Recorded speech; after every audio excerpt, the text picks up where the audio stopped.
نحمده ونصلي ونسلم على رسوله الكريم أما بعد فأعوذ بالله من الشيطان الرجيم بسم الله الرحمن الرحيم كل نفس ذائقة الموت وقال النبي صلى الله تعالى عليه وسلم المرء مع من أحب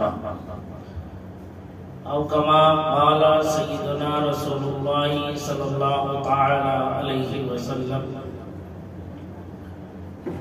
صدق الله العلي العظيم وصدق رسوله النبي الأمين الكريم الرؤوف الرحيم ونحن على ذلك لمن الشاهدين والشاكرين والحمد لله رب العالمين. سنتیں پڑھنے کا ٹائم ملے گا بیٹھے.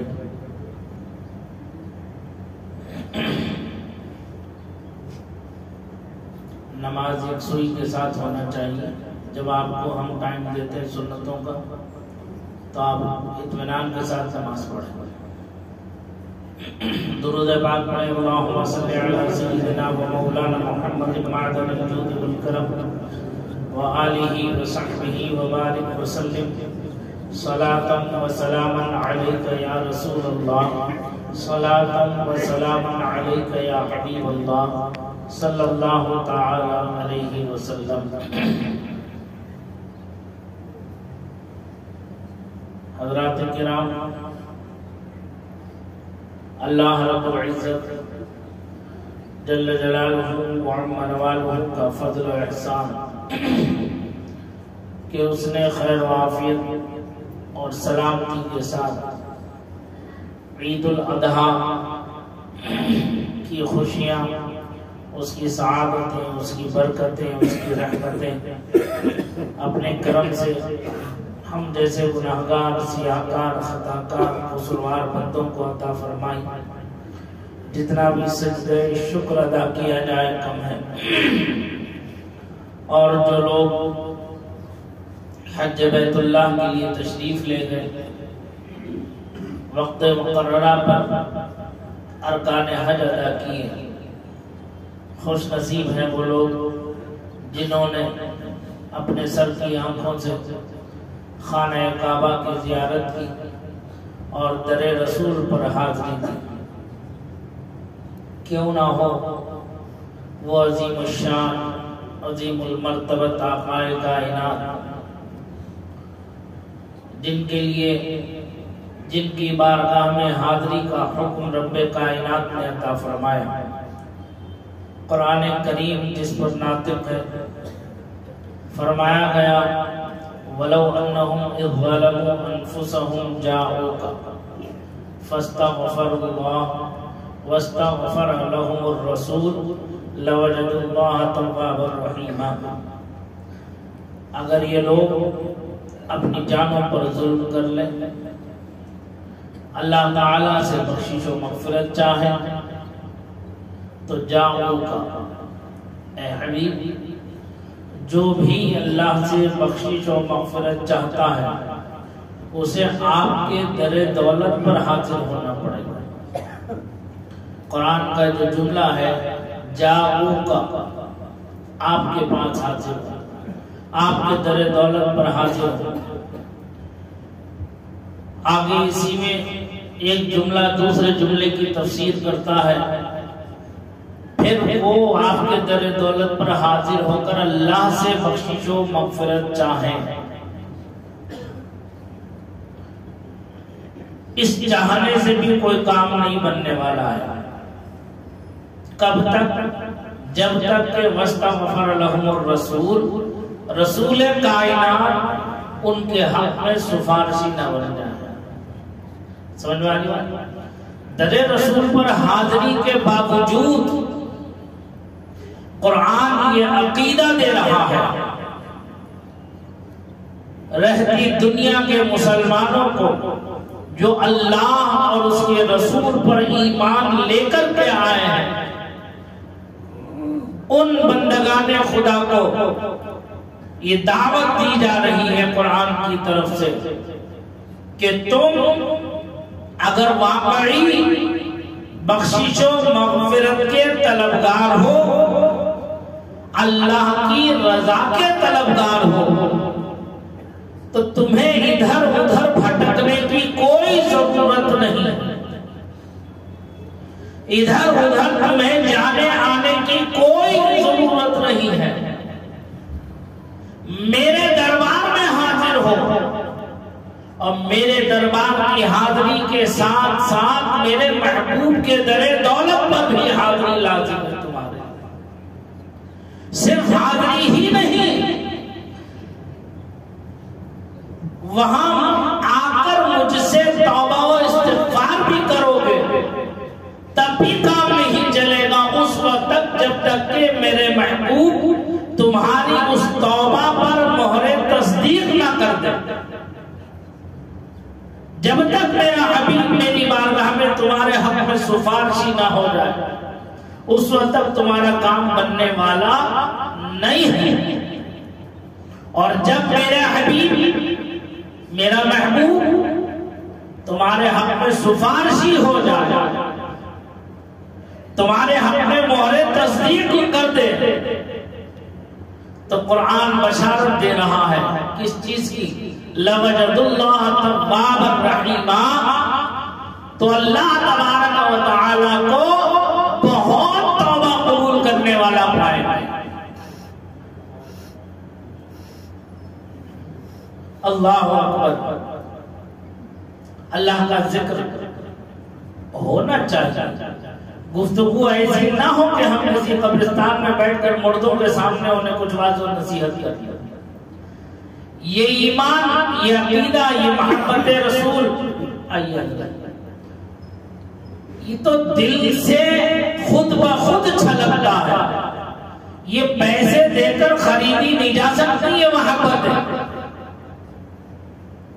ارے جب ایک بندے کے ساتھ اس کے اعمال حسنہ اور اس کی ریاضت و مجاہدے تقوی طہارت کی وجہ سے اللہ تعالی آسمان دنیا میں ملائکہ عرش کے سامنے یہ اعلان فرماتا ہے کہ اے میرے فرشتوں، تم گواہ ہو جاؤ کہ میں اپنے فلاں بندے سے محبت کرتا ہوں، لہذا تم بھی اس سے محبت کرو۔ جب وہ فرشتے کہتے ہیں اللہ ہم نے بھی اس سے محبت کی، تو حکم دیا جاتا ہے کہ اب تم آسمان دنیا کے فرشتوں میں اعلان کرتے، تو وہ ساتویں آسمان کے ملائکہ میں اعلان کرتے ہیں کہ اے فرشتوں، اللہ تعالیٰ اپنے فلاں بندے سے محبت فرماتا ہے، تم بھی اس بندے سے ہم بھی محبت کرتے اور تم بھی محبت کرتے۔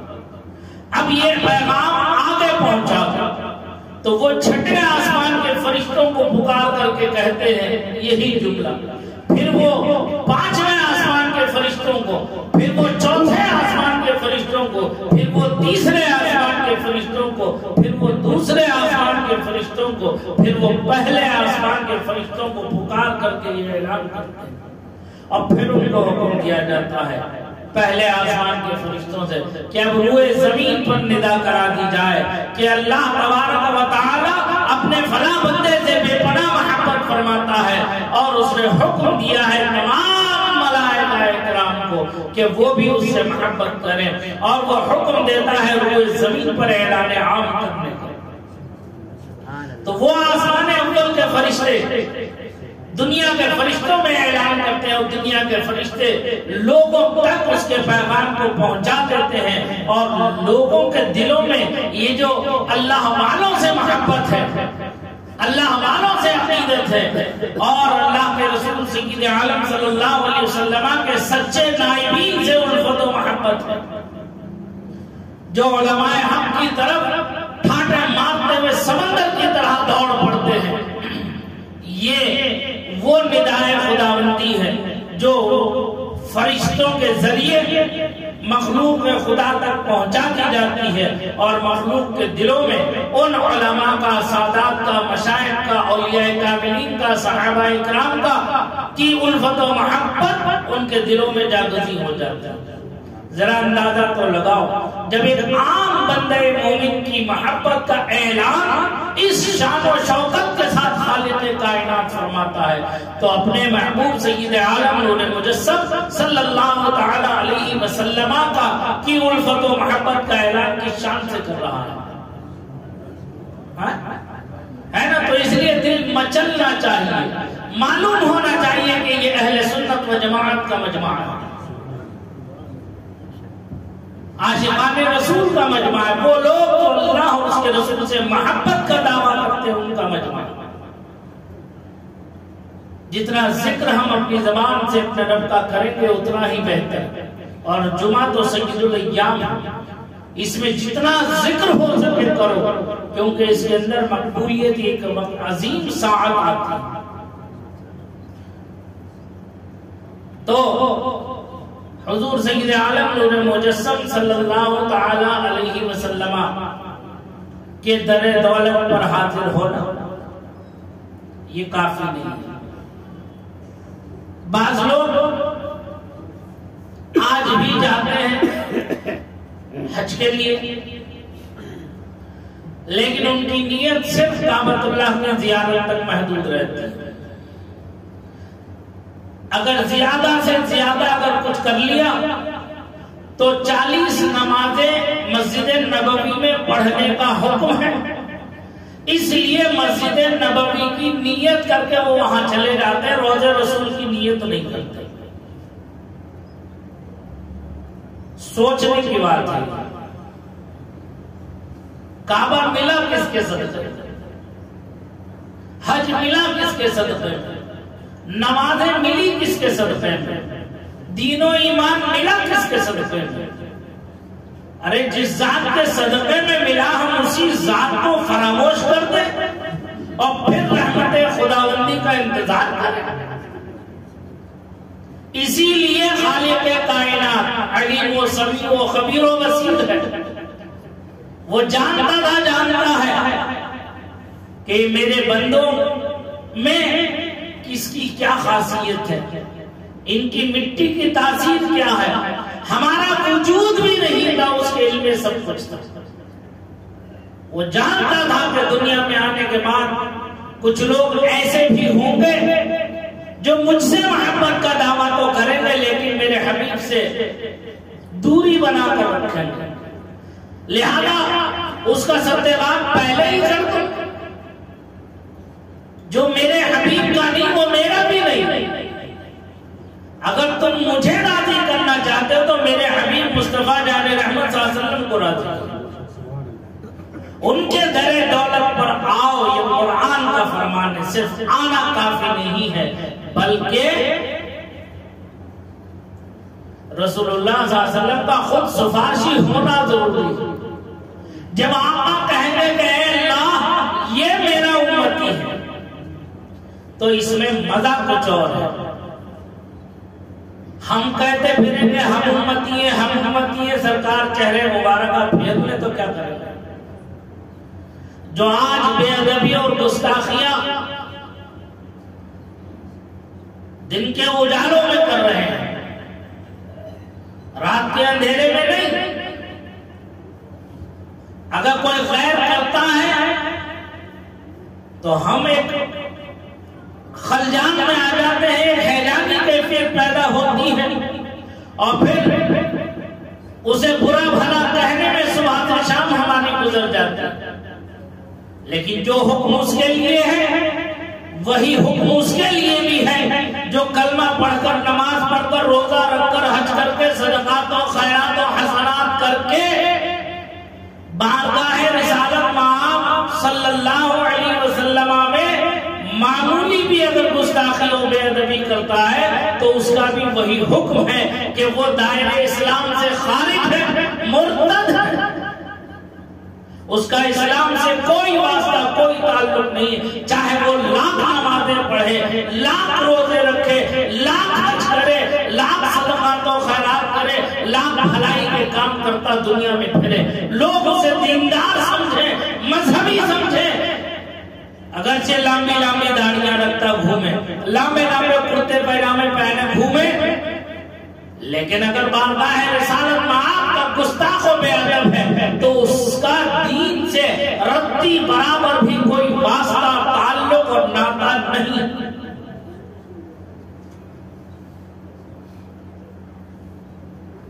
اولیاء کرام کی بارگاہ میں بھی بے ادبی و گستاخی، یہ گمراہی اور بدعقیدگی، بددینی ہے۔ ابھی میں دیکھ رہا تھا واٹس ایپ پر ایک کلپ ٹنکور کے ایک مسجد کے امام کی گھوم رہی ہے، جس میں اس نے اولیاء کاملین کی شان اقدس میں بے انتہا گستاخی اور بے ادبی کی۔ حیرت ہے، قرآن پڑھ کر بھی سمجھ نہیں سکتے، قرآن پڑھنے کے لیے، اسے سمجھنے کے لیے عشق مصطفیٰ لازم ہے، بغیر عشق رسول کے، عشق مصطفیٰ جان رحمت صلی اللہ علیہ وسلم کے قرآن سمجھ میں نہیں آ سکتا۔ صرف کہیں ٹیوشن پڑھ کر یا سعودی عرب یا ریاض وغیرہ جا کر آ کر 10-5 سال وہاں نوکری کر لینے سے، وہاں کی عربی زبان بول لینے سے قرآن نہیں آ جاتا۔ قرآن کو سمجھنے کے لیے علماء حق کی بارگاہ میں زانوئے ادب ایک لمبے عرصے تک طے کرنا پڑتا ہے۔ آج جو درس نظامی پڑھایا جاتا ہے، مولویت کی کلاسیں لگائی جاتی ہیں، یہ علماء دین، علماء حق جو اپنی پوری زندگی دین مدین کی خدمت کے لیے لگائے ہوئے ہیں، معمولی معمولی تنخواہوں پر قوم و ملت کی کہ نونہالوں کو عشق مصطفیٰ کا جام پلانے پر لگے ہوئے ہیں،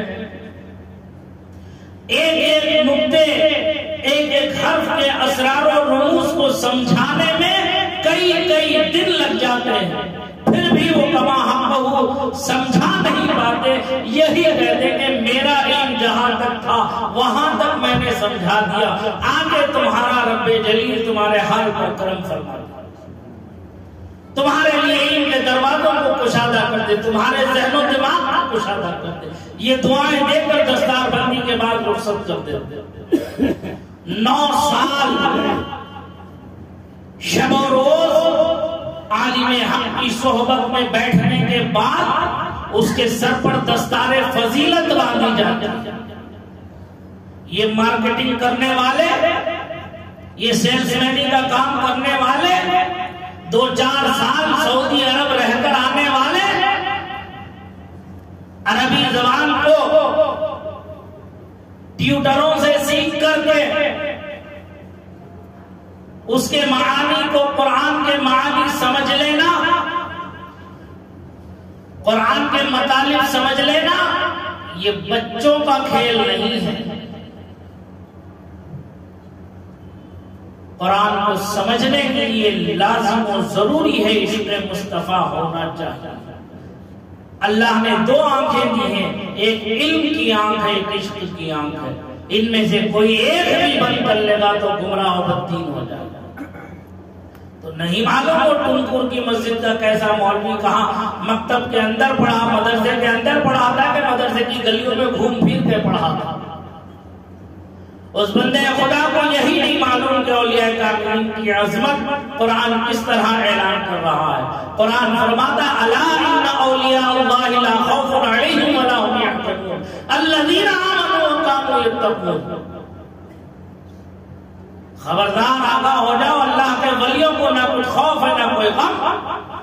اللہ کا ولی کون ہے؟ وہ الذین آمنوا وکانوا یتقون، جو اللہ اور اس کے رسول پر ایمان لائے اور تقوی پرہیزگاری اختیار کیا۔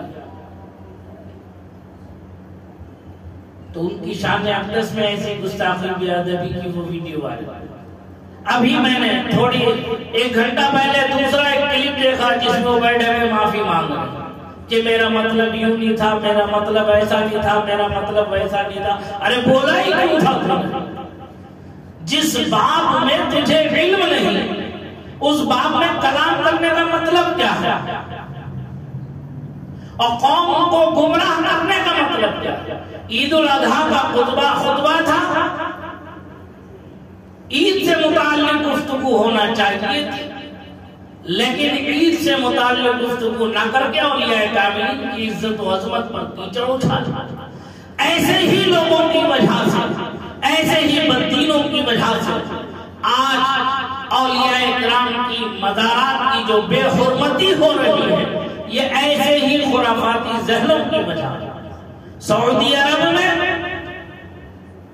امہات المؤمنین، صحابہ کرام، اولیاء، اقطاب، ابدال، اغواث اور اہل بیت اطہار کے مزارات مطہرات پر بے دردی کے ساتھ جب انہوں نے بلڈوزر چلا کر ایک نظیر بنا دی، تو آج دنیا اسی کو نظیر بنا کر کے ہندوستان میں بھی وہ ننگا ناچ ناچا جا رہا ہے، وہ ننگا کھیل کھیلا جا رہا ہے اولیاء کاملین کی مزارات مقدسہ کے ساتھ. کتنی شرم کی بات ہے، کتنی غیرت کی بات ہے. ارے ایک موقع پر سرکار دو عالم نور مجسم صلی اللہ تعالی علیہ وسلم قبرستان سے کے قریب سے گزر رہے ہیں. دیکھا ایک شخص مزار قبر کو جو ہے ڈنڈا لگائے بیٹھا ہے، ٹیک لگائے بیٹھا ہے. تو سرکار نے اس سے فرمایا، ارے کیوں صاحب قبر کو تکلیف و ایذا دیتا ہے؟ جس طرح سے زندگی میں اسے تکلیف پہنچتی تھی، ایسے ہی بعد مرگ بھی اسے تکلیف پہنچتی ہے تمہاری ان حرکتوں سے. قبر کو ڈنڈا نہ لگاؤ. آج ہم لوگ کرتے کیا ہیں؟ دیکھا ہے بہت سے جنازے، ابھی بھی جنازہ پڑھا کے آیا ہوں، اللہ تعالیٰ مرحومہ کی مغفرت فرمائے. قبرستان میں ہمیں قبروں کا وہ ادب و احترام ہی باقی نہیں رہا. قبروں کے اوپر کھڑے ہوئے، قبروں سے ڈنڈا لگائے بیٹھے ہوئے، قبروں کے اوپر چل رہے ہیں. حکم یہ ہے کہ اگر تم وہاں اپنے کسی رشتہ دار کی قبر تک پہنچ سکتے ہو بآسانی تو وہاں جا کر کے فاتحہ پڑھ لو، اور اگر وہاں تک نہیں جا سکتے تو باہر دور سے ہی کھڑے ہو کے فاتحہ پڑھ لو. کسی دوسری قبر کا احترام پامال نہ کرو، دوسری قبر پہ قدم نہ رکھو.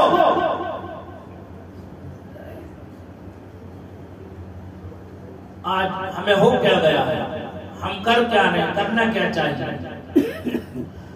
یہ جو صورتحال بنتی جا رہی ہے، یہ ہماری ہی بدعمالیوں کی سزا ہمیں مل رہی ہے. آپ سوچتے ہوں گے لوٹ پھیر کر سید صاحب جو ہے ہمارے ہی اوپر کیوں لے کر کے آتے. استاد گرامی نے ہمیں ایک نصیحت فرمائی تھی.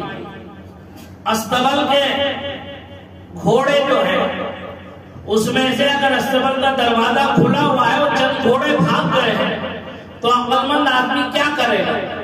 ان بھگوڑوں پہ پیچھے بھاگے گا یا جو رہ گئے ان کی حفاظت کرے گا؟ کیا کرے گا بتاؤ آپ؟ زور سے بولو. جو رہ گئے ان کی حفاظت کرے گا نا. پہلے ان کا ڈنڈیلا لگا دے، ان کا دروازہ بند کر دے، پھاٹک بند کر دے تاکہ یہ محفوظ ہو جائے. جب یہ محفوظ سلامت ہوگا تو اب ان کے اوپر محنت کرو جو بھاگ گئے. اگر وہ آ سکتے ہو تو سبحان اللہ محنت کرو، کوشش کرو. اگر وہ نہیں آ سکتے تو ان کے پیچھے وقت برباد کرنے کی بجائے جو رہ گئے ہیں ان کی حفاظت کر لو. یہ عقل مندی کا تقاضا ہے. تو اس لیے یہ ایک نصیحت بھی ہے ہمارے لیے. تو اس لیے میں آپ حضرات کے اس ایمان کو، اس جذبے کو جگانے کی کوشش کر رہا ہوں، اسے ہوا دینے کی کوشش کر رہا ہوں کہ اے اسیر غم مسلمان، پلٹ جا، جا کے بے مرکز پلٹ جا. دنیا ہے کہ آگے بڑھ رہی ہے تو 1400 قدم پیچھے پہنچ. عافیت و سلامتی اگر چاہتے ہو تو دامن مصطفیٰ سے وابستہ ہو.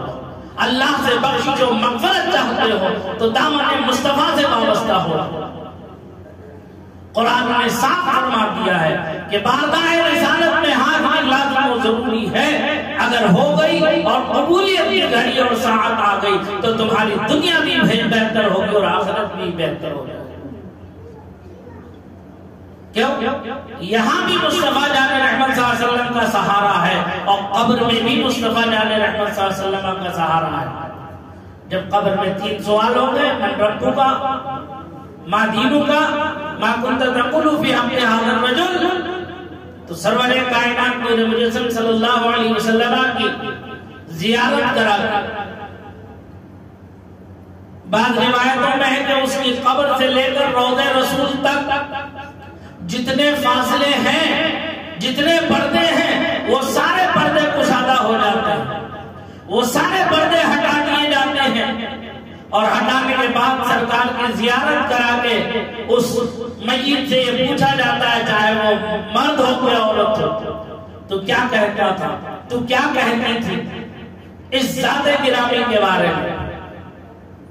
اب جو دنیا میں کہتا تھا وہی کہے گا، جو دنیا میں مانتا تھا وہ وہی مانے گا، اس کے علاوہ تو کچھ کہے گا نہیں. تو جب یہ کہے گا کہ میرے آقا ہیں، میرے مولا ہیں، میرے ماوا ہیں، میرے داتا ہیں، میرے جز و کل کے مالک و مختار ہیں، میں ان کا امتی ہوں، میں ان پر کلمہ پڑھنے والا ہوں، ان کا کلمہ پڑھنے والا ہوں، تو جب یہ جواب دے دے گا تو سوالات قبر مکمل ہو جائیں گے. جب سوالات قبر مکمل ہو جائیں گے تو پہلی منزل قبر ہے، یہی آسان ہو جائے تو آگے کی منزلیں سب آسان ہیں. کیوں؟ سرکار نے صاف ارشاد فرمایا، القبر روضۃ من ریاض الجنہ وحفرۃ من حفر النیران.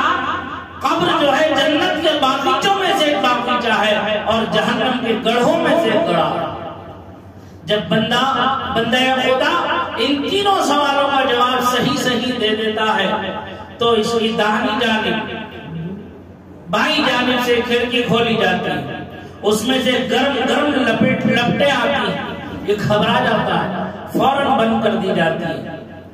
کہا جاتا ہے اس سے مردے سے سن، اگر تو صحیح جواب نہیں دیتا تو تیرا حشر یہ ہوتا کہ یہ قبر تیری جہنم کے گڑھوں میں سے گڑھا ہو جاتی، یہ جہنم کی لپٹیں تھی جو تیری طرف کو بڑھ رہی تھی.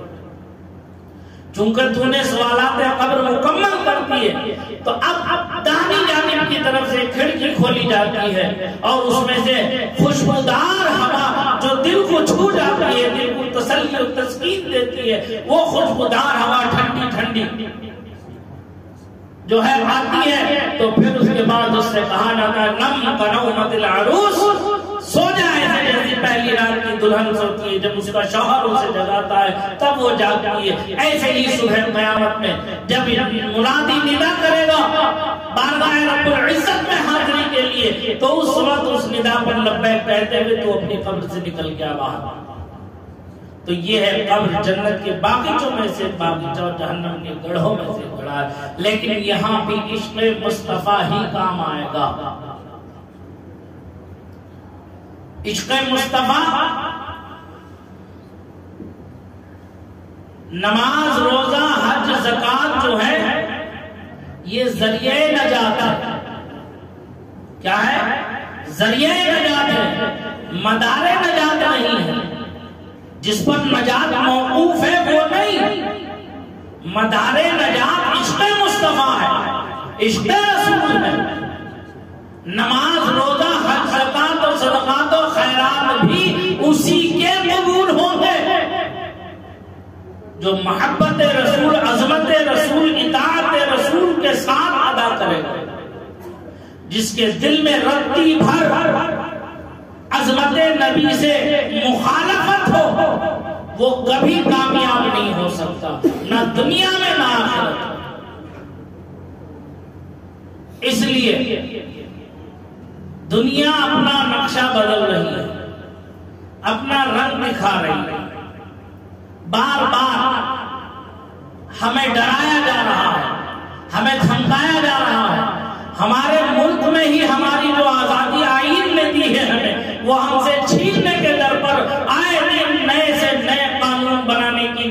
تمام کوششیں اور سازشیں کر رہے ہیں۔ ابھی یو پی میں بھی برتھ کنٹرول کا ایک قانون بنانے پر وہاں کی یوگی سرکار جو ہے بہت بضد ہے، زور شور سے جو ہے ہنگامہ چل رہا ہے۔ آپ لوگ سب دنیا کی خبریں دیکھ رہے ہیں۔ بناؤ قانون یار، تم سے جو قانون بنانا ہے تم بنا لو، ہم تمہارے کسی قانون سے ڈرنے والے نہیں ہیں۔ جو تم نے مسلمانوں کو برباد کرنے کے لیے، ان کی عزت و عظمت سے، ان کی جان و مال سے کھلواڑ کرنے کے لیے تم نے بنایا قانون، بناؤ، دل کھول کے بناؤ، لیکن یاد رکھو تم فانی ہو، تمہیں فنا ہونا ہے۔ ہمارا رب باقی ہے، وہ ہمیشہ سے تھا، ہمیشہ ہے اور ہمیشہ رہے گا۔ اس کا قانون عدل ہے، اس کا وعدہ حق ہے۔ جب قدرت کی لاٹھی اٹھے گی، قدرت کی آواز اٹھے گی، تو سب کی آوازیں دب جائیں گی، سب کی لاٹھیاں ٹوٹ جائیں گی، لیکن قانون قدرت اپنا تماشا دکھائے گی پوری دنیا میں۔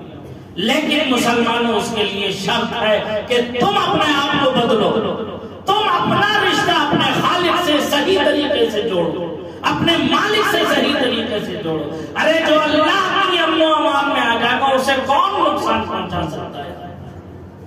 اس کے باوجود بار بار گزارشات کرنے کے باوجود بھی اگر ہم اس طرف توجہ نہ کریں تو ہماری زندگی تو جیسی تیسی گزر رہی ہے، گزر جائے گی۔